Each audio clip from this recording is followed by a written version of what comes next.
The beauty of northern Sweden is hard to put into words. While many come for the endless light and warmth of summer, it was winter I came here for, and it is winter I fell in love with. Hi my loves, my name is Vanessa and I moved to Sweden last May. I experienced the golden summer, bathed in cold lakes and picked wildflowers in the sun.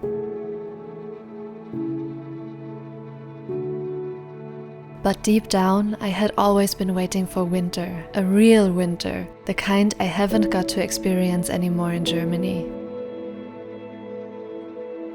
It is really snowing. I can't believe it. Our first winter in Sweden was a mild one, and yet the first time is something you never forget. So, if you are ready, I invite you to grab a hot chocolate, wrap yourself in a blanket, and join me for this gentle reflection on my very first winter in the north, with all its lessons, hurdles, and quiet, soothing beauty.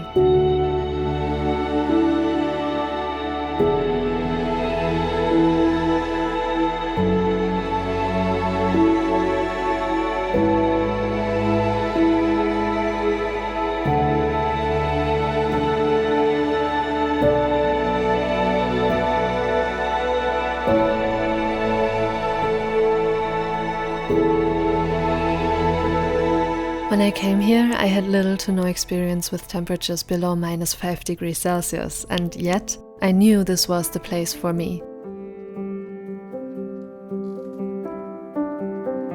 Luckily, my husband felt the same, and so when the first snow began to fall in October, we were ready, so ready. We had longed for the season of true winter.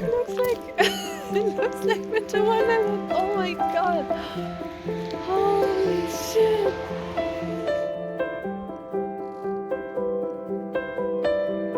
Everyone warned me about the freezing cold, the long-lasting darkness, and all the things I would lack and miss. But no one told me about the beauty that comes with it. Living through a Nordic winter taught me that so much depends on perspective. Yes, shoveling snow off the car and scraping ice from the windows takes time, but we can choose to remove the frustration from these unavoidable moments and just be there, in the crisp air, in the stillness, and enjoy everything that comes with it.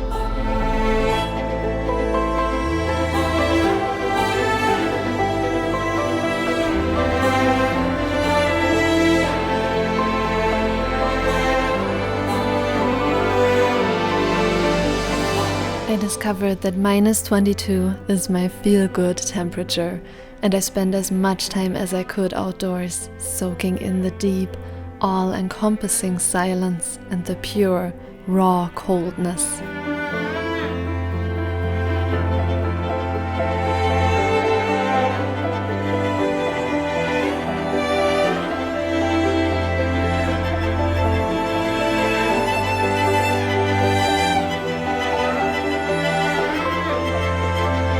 But of course, all this joy is only possible with the right clothing. One of the first things I learned during this time is that you can find everything you need right here in Sweden, either in local stores or secondhand. And honestly, you can save a lot of money if you check your local loppis. This jacket, for example, cost me only 60 kroner, and I found it in November in our town's loppis. Then it all depends on layering. I always had a good base like a shirt, added some mid layers and finished with a warm outer jacket. For temperatures below -15, I wore this huge sleeping bag style jacket, snow pants underneath and usually 2 pairs of socks inside my winter boots. Additionally, I had some sets of reliable gloves, a few hats to choose from depending on the temperature, and if you spend a lot of time outside and your feet get cold, like mine do, those little heat pads can be real lifesavers. And to get through the long dark season, it helped a lot to support the body with additional vitamin D. And of course, I hang lots of fairy lights both indoors and out to prevent winter depression.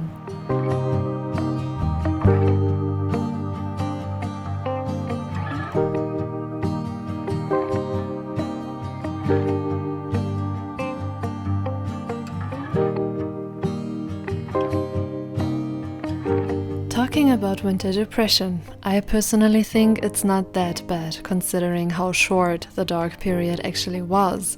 The darkest day, the 21st of December, gave us a sunrise around 9:40 in the morning, and the sun disappeared again by 2:15 in the afternoon. But those few weeks where it truly felt like night arrived far too early only stretched from early December to early January. When I recorded this video, And now we have normal sunlight. Look at her. it was already the 25th of January. And in my very personal opinion, considering the northern lights, the beautiful daylight with so much snow and the length of the days, January and February are the best months. We don't have skis or do ice skating, and we don't own snowshoes, but there are endless activities one can do during this amazing time of the year.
What was an extraordinary experience for me this winter, which I truly didn't expect, was that I got to film 2 sled dog races in my region.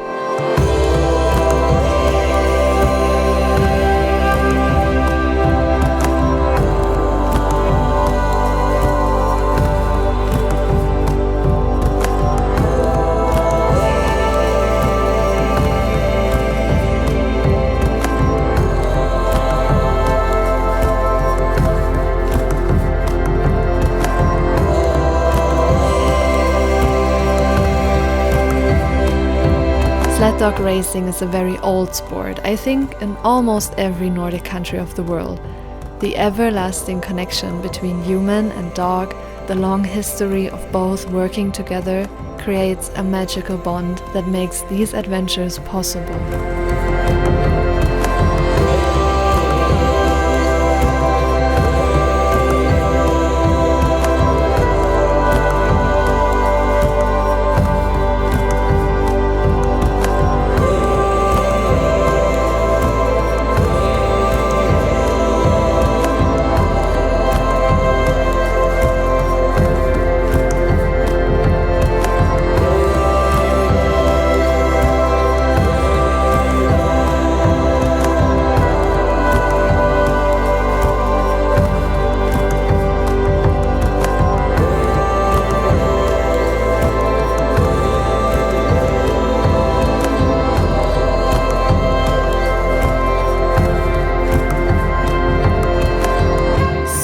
If you happen to be in the Östersund region next year in February or March, I highly recommend checking out the Amundsen or the Aradraget race and all the other beautifully organized and fully running on volunteer work sled dog racing events. It's an event you won't forget. But of course, every coin has two sides.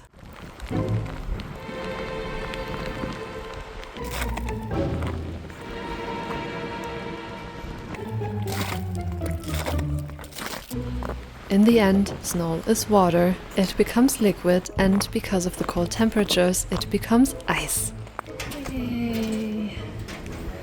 Spring. Every street, every path turned into a solid sheet of ice.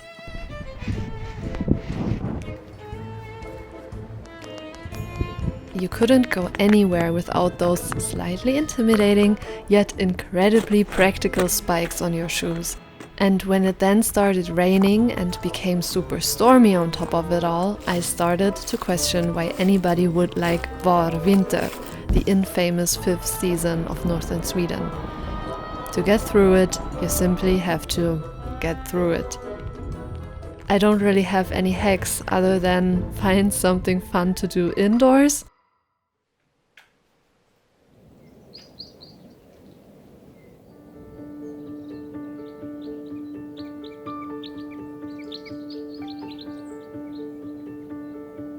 But of course, everything has an end, and so vårvinter became vår.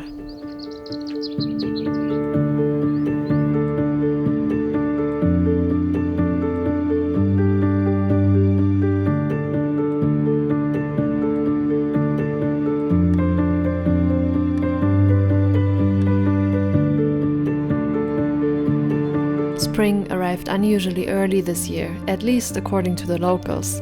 And once all the ice had melted away, I welcomed spring with all my heart. Finally, I could walk with Frida normally again. I could sit outside, enjoying the sun and my birds singing.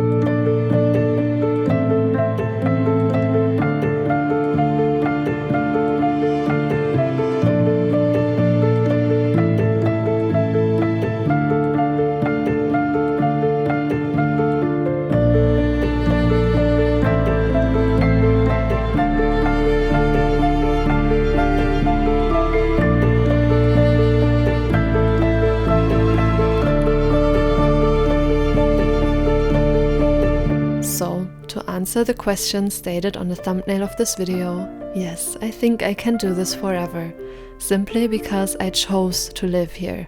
I wasn't born here or forced to endure these cold and dark seasons, I chose them. And with that, I choose to see the beauty in them and to make the best out of everything that comes with it.